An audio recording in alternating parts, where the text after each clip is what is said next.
Eu queria convidá-los a abrir a sua Bíblia em Gênesis, capítulo de número 12.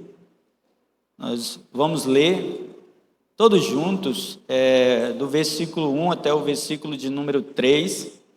Mesmo assentados, com reverência, mesmo assentados, numa só voz, diz assim a palavra do Senhor, Gênesis, capítulo de número 12. Amém? Leamos, diz assim a palavra do Senhor. Ora, disse o Senhor a Abrão: sai da tua terra, da tua parentela e da casa de teu pai, e vai para a terra que te mostrarei. De ti farei uma grande nação, e te abençoarei, e te engrandecerei o nome. Sê tu uma bênção. Abençoarei os que te abençoarem, e amaldiçoarei os que te amaldiçoarem. Em ti serão benditas todas as famílias da terra. Graças te damos, Senhor, pela tua palavra, na nossa própria língua, que nós temos liberdade de lê-la, mas sabemos que somente pelo teu Espírito Santo é que ela faz sentido para nós. Então, que o Senhor fale ao coração do teu povo nessa manhã, no nome de Jesus. Amém. De antemão, agradecer ao convite, ao conselho, ao carinho que a gente sempre recebe, transmitir o abraço da Marília e das crianças que infelizmente não puderam vir. Esperamos que em tempo oportuno elas possam, e da alegria que nós temos de estarmos aqui com vocês. Algumas considerações antes de nós refletirmos um pouquinho nesse texto. Não proponho trazer coisas novas, porque eu acho que a Escritura precisa ser comunicada de acordo com a vontade de Deus e não pelas propostas de novidade que a gente possa querer trazê-la. E às vezes o nosso coração precisa ser lembrado de verdades antigas, para que a gente continue caminhando corretamente naquilo que Deus tem para os nossos corações. Segundo, o nosso contexto de planejamento, de prestações de conta, de sonhos, de visões a respeito da obra de Deus, ela é algo que se revela na Escritura ao longo do tempo e da revelação. Deus dá ao seu povo perspectivas a respeito do futuro e conduz eles nessas perspectivas, e a gente quer refletir isso a partir de Gênesis capítulo de número 12. Espero não cansá-los com genealogias ou algumas palavras específicas aqui, porque eu sei que a proposta é que a gente entenda a praticidade da nossa vocação dentro de cada uma das fases da nossa vida e como nós podemos servir a Deus da melhor forma no nosso tempo e no nosso espaço, pensando nesse aspecto. Outra consideração importante é que a nossa perspectiva em relação a esse texto é uma busca de entender como que o escritor de Gênesis propõe, a partir de Gênesis capítulo 12, um entendimento para aqueles que estão ouvindo ele naquele tempo. Porque existem algumas coisas que são mais pontuais, mais específicas, mais contextuais, mas existe algo que ultrapassa o tempo, e isso certamente chega até nós. Amém? Que nós possamos dessa forma considerarmos então a prática da vocação, a obediência à vocação no nosso cotidiano. Bom, irmãos, Gênesis, como praxe, nos revela os começos, e esses começos que a Escritura apresenta de maneira progressiva no livro, é muito interessante que nós observemos. Você, leitor assíduo da Escritura, acompanhe com o seu olhar essa apresentação que a Escritura faz a respeito de si, a respeito de Deus, a respeito da vontade de Deus, e Gênesis apresenta isso nesses começos. Se você olhar o Gênesis do capítulo 1 ao capítulo de número 11, você vai ver as coisas mais gerais, você vai ver Deus apresentando a Escritura e a revelação de maneiras mais gerais, algumas coisas pontuais, como nós podemos observar a conversa de Deus com Noé antes do dilúvio, no capítulo de número 6, a respeito de Babel, de maneira geral, na divisão dos povos ali. Mas, quando nós chegamos no capítulo 12, nós temos uma nova apresentação, e é justamente nessa mudança aqui que eu quero chamar a atenção de vocês. É muito interessante quando a gente olha dessa forma. Você vê Deus se revelando de maneira geral e, de repente, a partir do capítulo 12, ele especifica sua revelação a partir de Abraão. Mas, no geral, não seria melhor, já que nós estamos falando de um chamado para todas as gerações? Veja, ao mesmo tempo que Deus afunila a sua revelação, ele abre o leque dessa revelação, especificamente através de um povo. Essa consideração precisa ser observada por nós, porque se a glória de Deus se manifesta na criação, como diz o Salmo 19, e a gente observa a justiça, a santidade, o amor, a bondade, a misericórdia de Deus de maneira ampla, de Gênesis 1 até 11, agora Deus chama a nossa atenção para que a gente olhe para um povo que vai surgir, para que a partir desse povo, essas mesmas virtudes e atributos de Deus passem a ser observadas. Olha só que coisa interessante. E às vezes eu fico meio agoniado com isso. Por quê? Porque se tudo manifesta o poder de Deus, a glória, a majestade, a justiça e tudo mais, mas ele faz questão de que os olhares se voltem direto para um povo. Essa revelação de Deus que nesse momento abre esse leque, ele abre o leque não para que você olhe para todo mundo, mas para que você olhe para um povo, que agora ele vai constituir. Nós estamos apenas na apresentação do começo, que é Gênesis capítulo 12, versículo do 1 ao 3. Se você olhar o versículo 4, a Escritura vai nos dizer o seguinte: partiu, pois, Abraão, como lhe ordenara o Senhor. Então você tem do verso 1 ao verso 3 essa apresentação daquilo que vai ser a partir do versículo de número 4. Mas o que vai ser a partir do versículo 4? O que Deus quer que nós entendamos isso? E o que Moisés propõe, inspirado por Deus, para o povo de Israel com essa escritura? Entendendo aqui que Moisés não escreveu essa escritura para tirar o povo do Egito.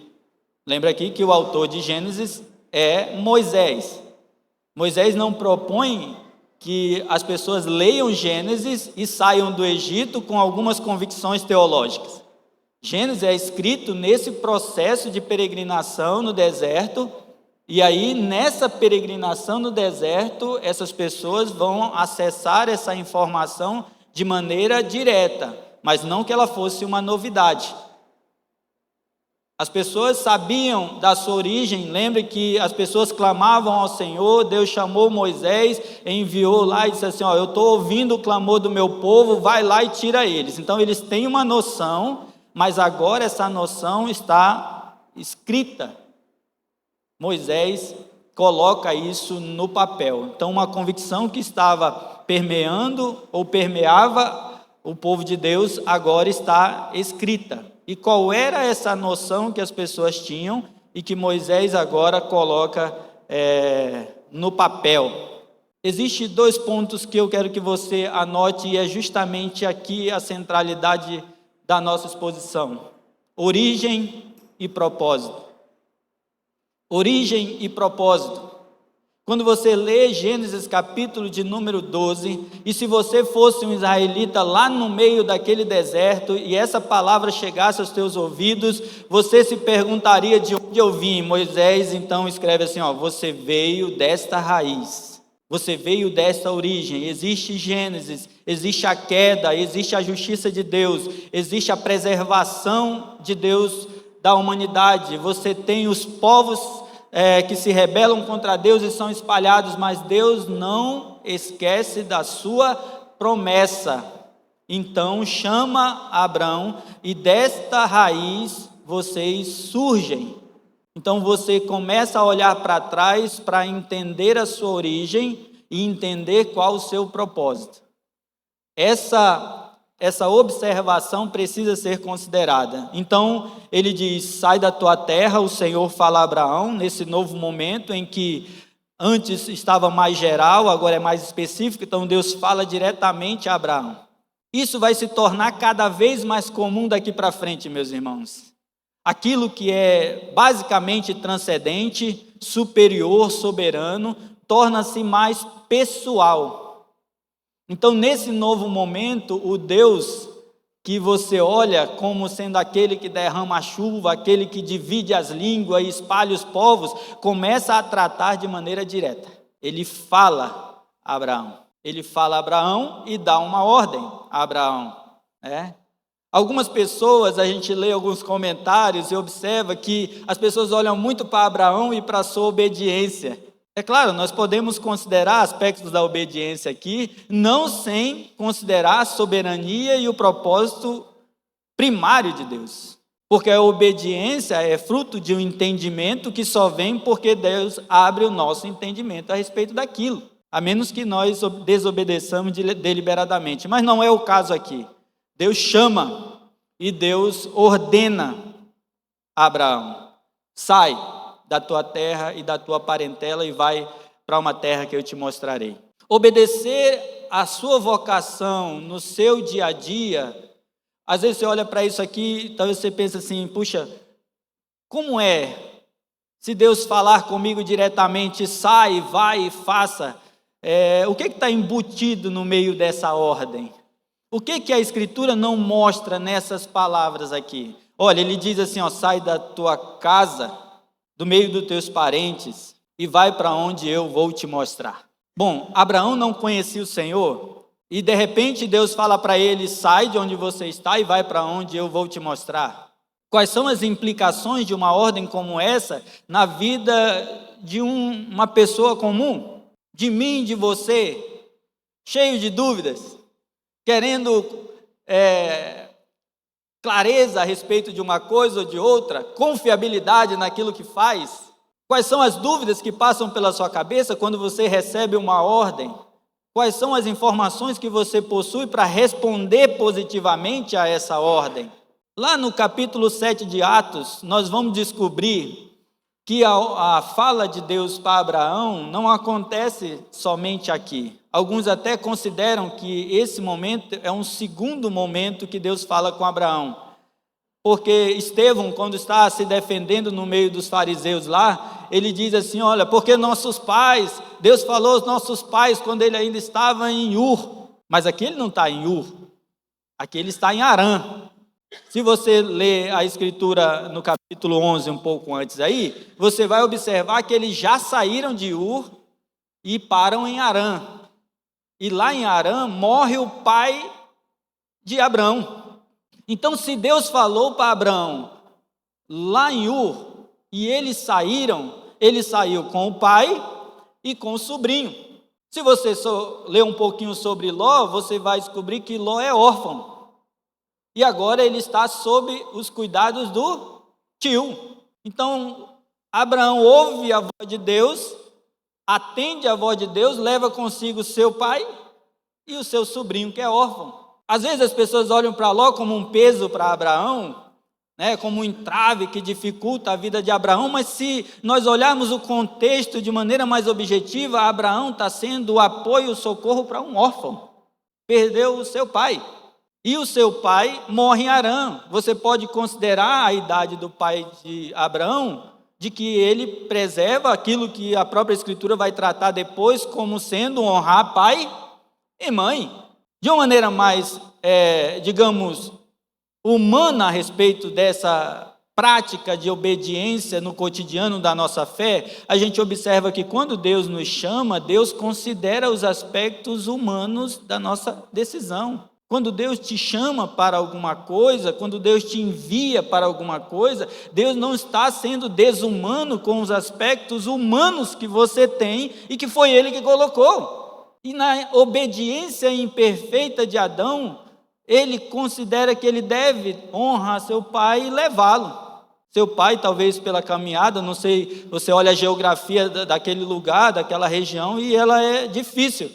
Não sei se ele faleceu por causa da caminhada, mas Abraão levou e o seu pai faleceu nesse caminho em direção a Canaã, porque é assim que a Escritura nos fala no capítulo de número 11. Eles estavam indo para Canaã, pararam em Harã e o pai de Abraão morreu. Quando Deus ordena que Abraão novamente saia da sua terra, da sua parentela e vai para uma terra que ele mostra, e ele parte no capítulo 4, a separação dele com Ló acontece no capítulo 13, versículo 14, quando começa a ter umas brigas lá entre os pastores. Então eles falam assim, é melhor você seguir seu rumo, você já está, digamos, mais forte, mais independente, tem as suas finanças estabelecidas, então eu vou seguir o meu caminho. Mas veja, Abraão não se distancia tanto, de maneira que quando Ló é sequestrado lá e levado,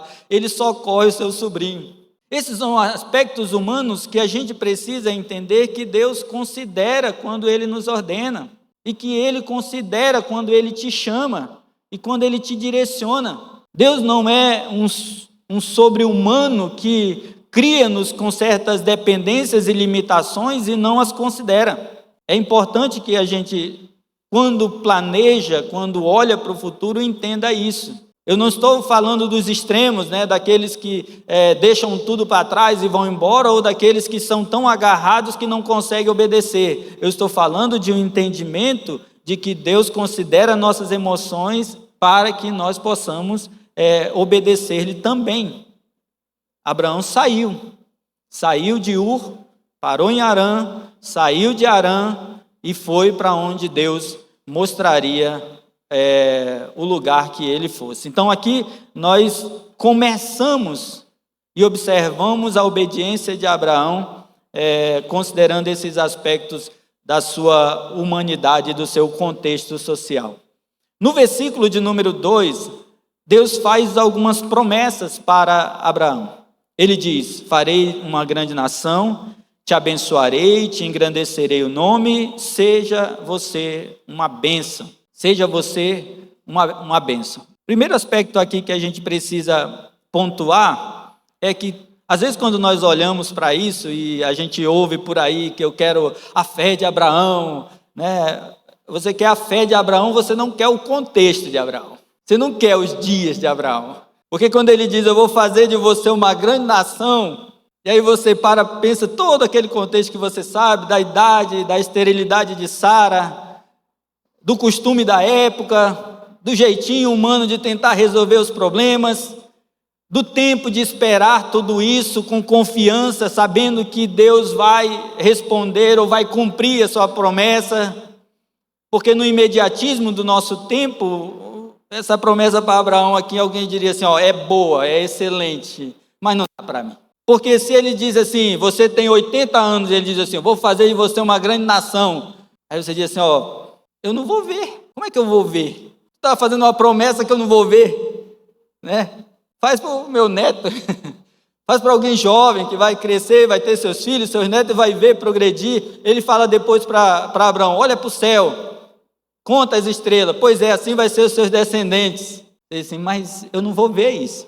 Mas Abraão olha e ouve isso. Ele diz, eu vou te abençoar e te engrandecer o nome. O que era ser abençoado e ter um renome na época dos patriarcas?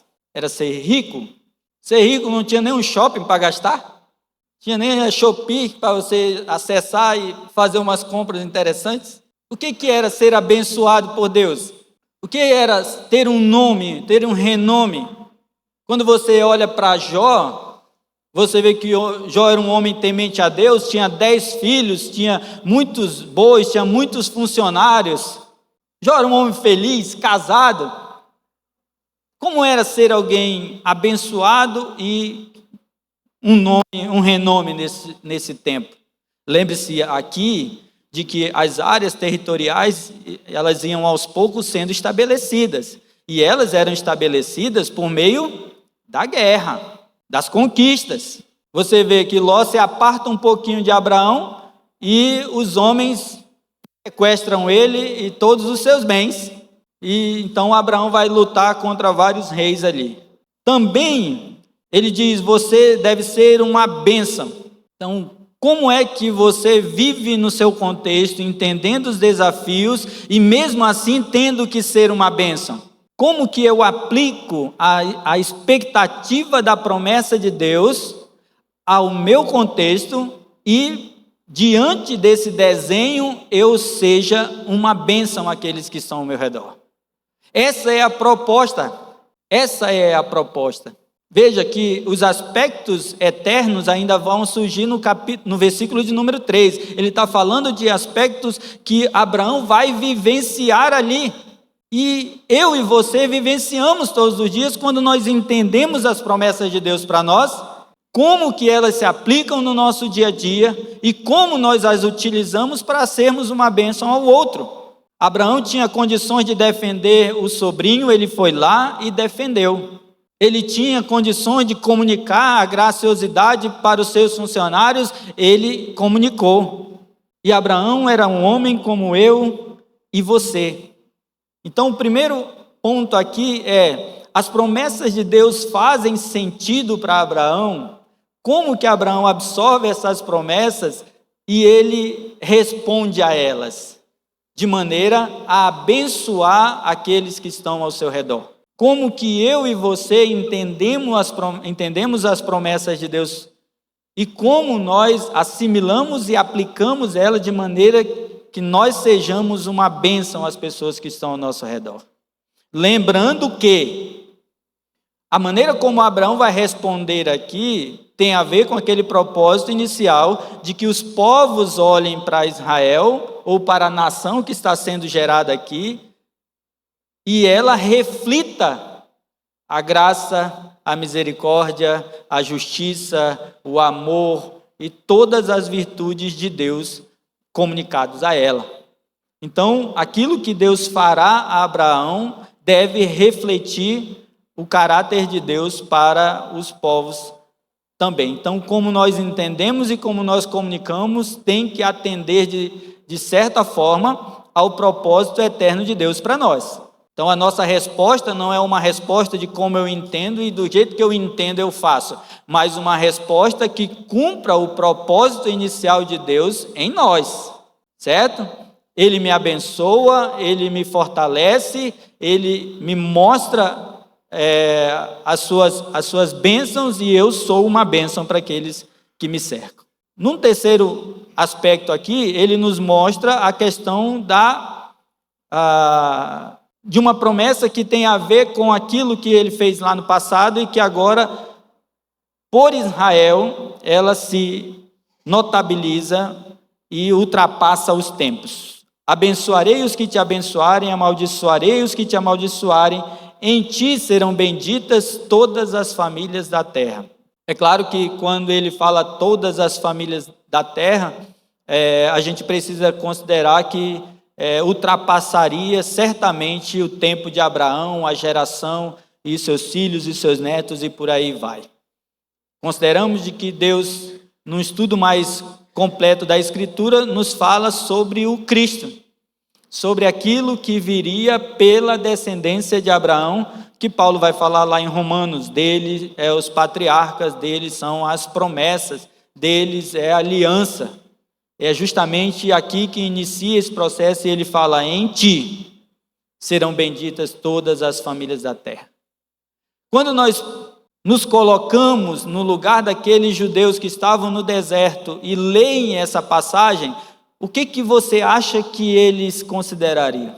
Veja, irmãos, você saiu de um estado de escravidão, você foi colocado numa caminhada dentro de um contexto hostil para herdar uma terra, para viver nela e tudo mais, e nesse processo você é conduzido de maneira a conhecer a tua origem para entender o teu propósito. Você veio de uma linhagem em que Deus chamou e abençoou de maneira que, se você olhar ao seu redor, falando aqui como aqueles que ouviram Gênesis, você olha ao seu redor e você tem milhares de pessoas, sendo que os seus pais eram 2 idosos e a esposa era estéril. Então você observa que Deus cumpriu a sua palavra dita a Abraão, de te fazer uma grande nação, de te abençoar, de te fazer notório o seu nome. Bom, até aí tudo bem. E agora? E o ser uma bênção para os outros? Pastor, mas não tinha ninguém no deserto. Como não tinha ninguém no deserto? Onde você aprende a fazer o que é bom? Aonde você aprende a fazer o que é bom? Desde a infância. Em casa. Não é sem razão, irmãos, que Deuteronômio capítulo 6 fala que nós, os pais, devemos ensinar nossos filhos, inculcar neles a palavra de Deus. Isso acontece em Deuteronômio, na verdade, ele repete em Deuteronômio que é um livro às portas da terra prometida. Mas isso deveria ser uma prática tal em que essas crianças deveriam crescer entendendo sua origem e o propósito que eles teriam na vida, de ser uma bênção para aqueles que estivessem ao seu redor.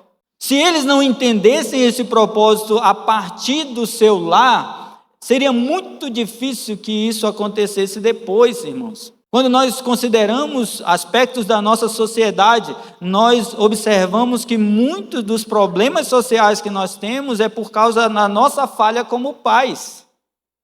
E você acha que o de Israel foi diferente? Não, porque quando nós olhamos para trás e entendemos nossa origem, nós entendemos a partir dela o propósito proposto para nós. Porque se Abraão entende que deve obedecer a Deus e na sua caminhada gozar de todas as bênçãos e benevolências de Deus e dessa forma abençoar aqueles que estão ao seu redor, o propósito maior se cumprirá nesse processo. E você vai observar nas genealogias, que servem muito bem para essa compreensão, de que Deus cumpre a sua promessa nesse processo. Ele diz, então,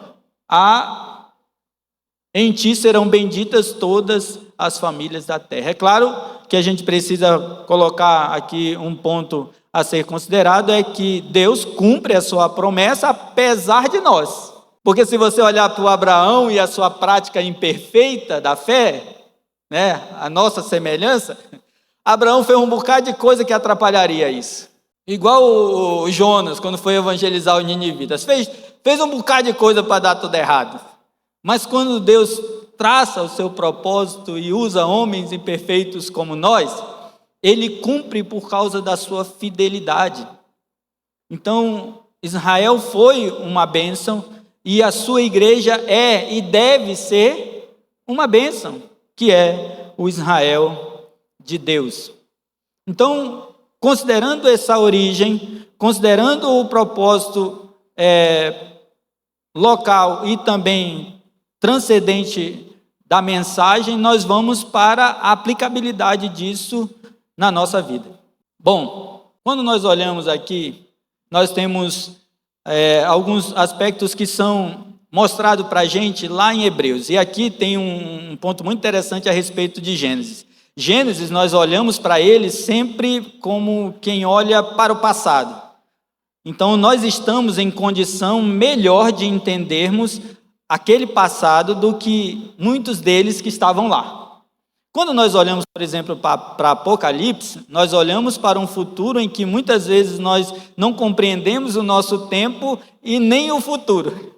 Então, são dois olhares diferentes na Escritura que a gente precisa pontuar. Então, quando nós falamos sobre ser benditas todas as famílias da terra, nós precisamos olhar como alguém que estava recebendo essa informação, mas que não tinha todas as informações a respeito disso, e nós estamos aqui no meio como aquele que entendeu que isso se cumpriu e entendeu que isso deve continuar acontecendo. Então vamos lá. No versículo 1, ele diz: sai da tua terra e vai para uma terra que eu te mostrarei.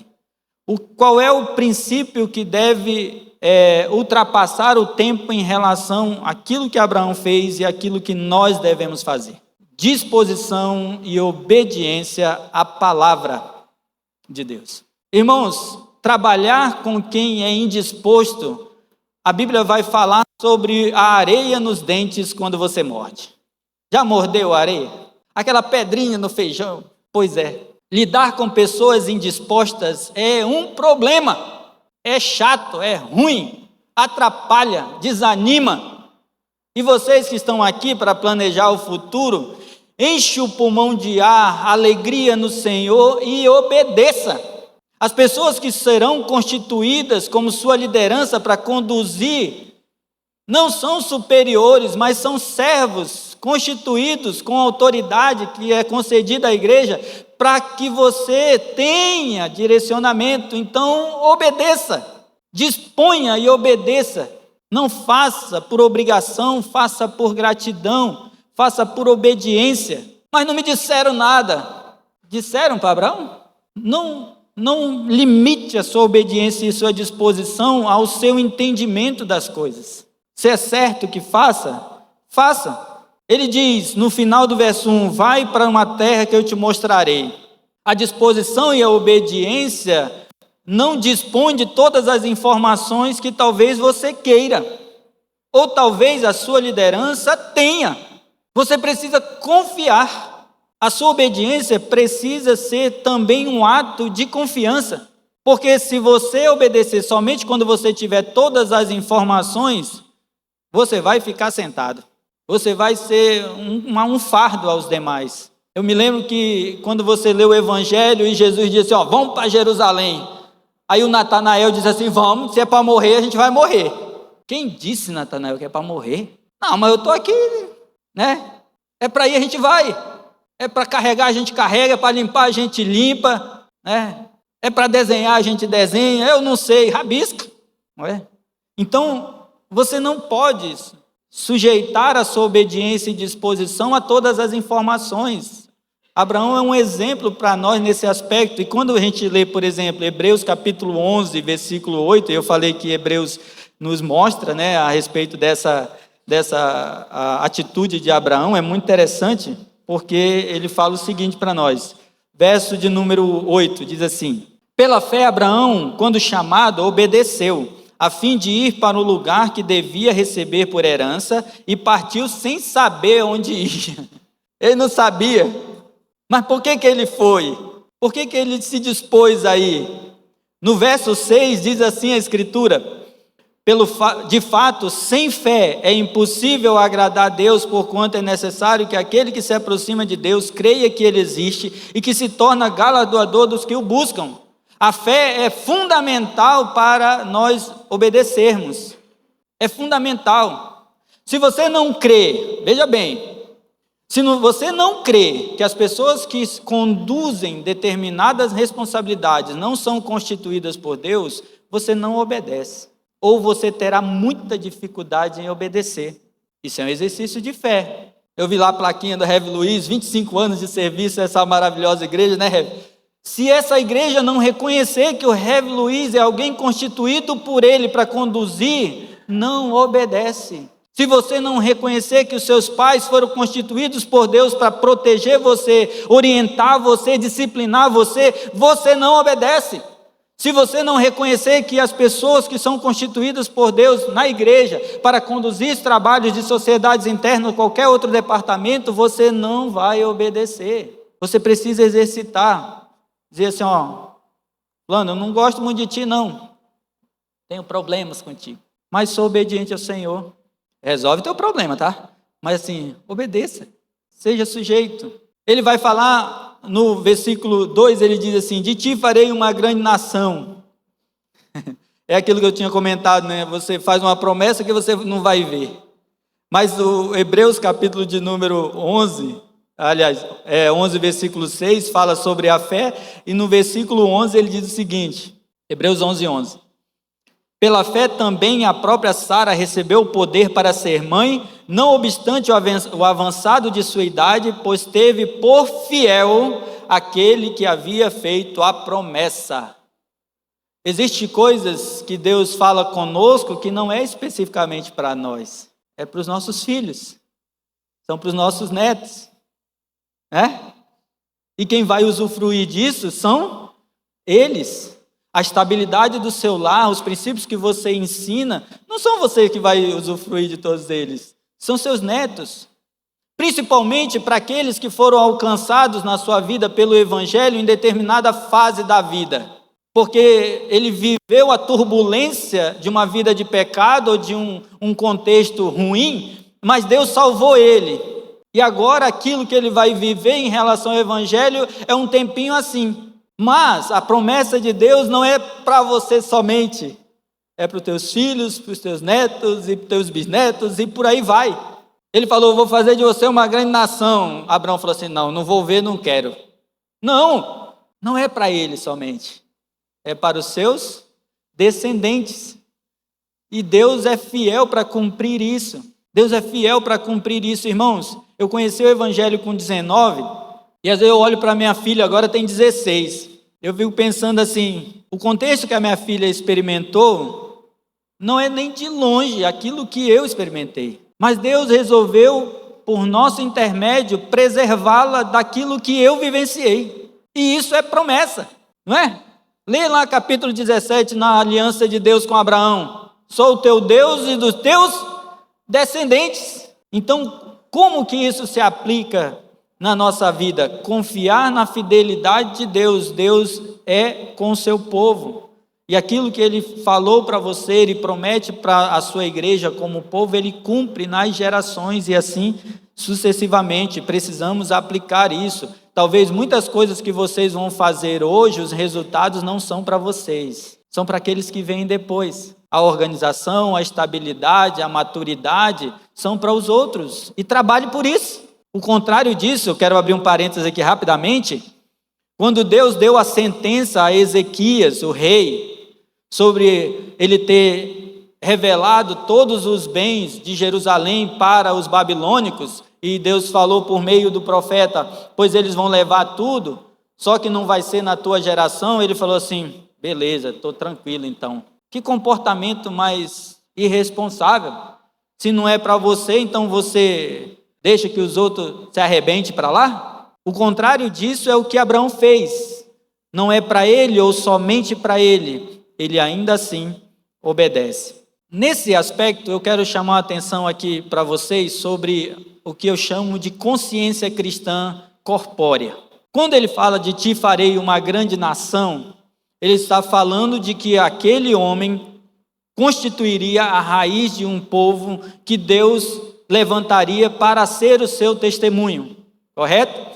Ok. Só que se esse povo que tem por raiz, que tem por base Abraão e o chamado de Deus, não entender que ele faz parte desse propósito, eles vão ter problema. Existem coisas, irmãos, que são responsabilidades individuais, quando nós nos entendemos como povo. Mas existem aspectos que são corpóreos. E a analogia que Deus faz a respeito da sua igreja é de corpo. Então, entenda que, e discirna de certa forma, que você precisa, em determinados aspectos, buscar a cooperação dos outros para você executar a sua obra. Para que você, junto com outros, seja mais eficiente no que você faz. Certo? E dessa maneira você cumpra o propósito de Deus na sua vida.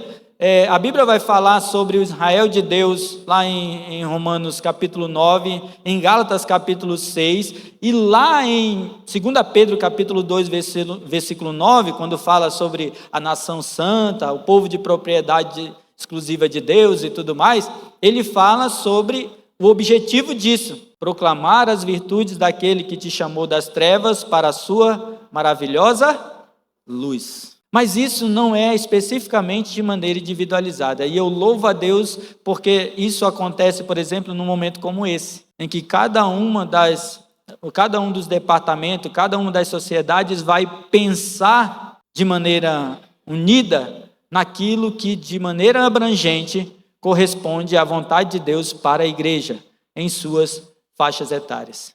Consciência corpórea é entender que eu faço parte de um corpo, tenho uma função a desempenhar, mas não faço isso de maneira individualizada. Faço isso de maneira cooperativa. complementarista. Eu não tenho todos os dons, eu preciso de outros que me ajudem e que eu ajude outros também em relação a isso. Por fim, no último versículo 3, que está falando sobre a questão da eternidade, no verso 10 de Hebreus, ele diz assim: porque aguardava a cidade que tem fundamentos, na qual Deus é o arquiteto e edificador. Todos os nossos atos, irmãos, precisam refletir a nossa expectativa eterna. Presta atenção nisso. Você vai planejar? Entenda que nós não planejamos as coisas meramente humanas, porque a nossa pátria é no céu. Somos homens e mulheres no mundo, mas a nossa pátria é o céu. Existem objetivos para cada um dos nossos atos aqui, e nós precisamos cooperar de tal forma que esse objetivo seja alcançado, de maneira que reflita a glória de Deus, como diz 1 Coríntios 10:31, mas também manifeste a nossa expectativa. Abraão obedeceu e foi porque ele tinha expectativa. É isso que Hebreus nos deixa claro. Abraão tinha expectativa. Não é simplesmente uma terra que ele vai morar. Inclusive, ele peregrinou sem saber que era terra. Ele peregrinou sem saber que era terra. Mas a expectativa dele era eterna. Então, coloque isso nas entrelinhas dos seus planos, para que Deus seja glorificado e você, com seus atos, manifeste a tua expectativa eterna. Isso é viver em obediência à nossa vocação e propósito. Você, pela fé, é herdeiro de Abraão. Amém? Você, pela fé, é herdeiro da esperança que Abraão tinha na redenção e no novo céu. Amém? Então, vivamos de acordo com essa expectativa no mundo que nós chamamos hoje, com os mesmos desafios e talvez alguns mais complexos, mas sempre olhando para o futuro, para o autor e consumador da nossa fé. Que Deus em Cristo te dê sabedoria, temor, discernimento nesse momento de decisão que a igreja passa. Curva a sua cabeça, vamos orar. Senhor Deus e Pai, bendito é o teu nome. Obrigado, Pai, porque o Senhor fala conosco e o Senhor conhece as nossas limitações, muitas vezes até mesmo do entendimento. Obrigado, Deus, porque o Senhor, pelo Teu Espírito, dispõe o nosso coração, realiza o querer segundo a Tua vontade. Nós queremos ter um coração grato e obediente ao Teu direcionamento e que o Senhor tenha total liberdade e autoridade para assim fazê-lo com a Tua igreja, para a glória do Teu nome e para que o mundo saiba quem o Senhor é, por esse povo que o Senhor escolheu, salvou, regenerou e acompanha em Cristo Jesus. Te agradecemos nessa manhã em nome do Senhor. Amém.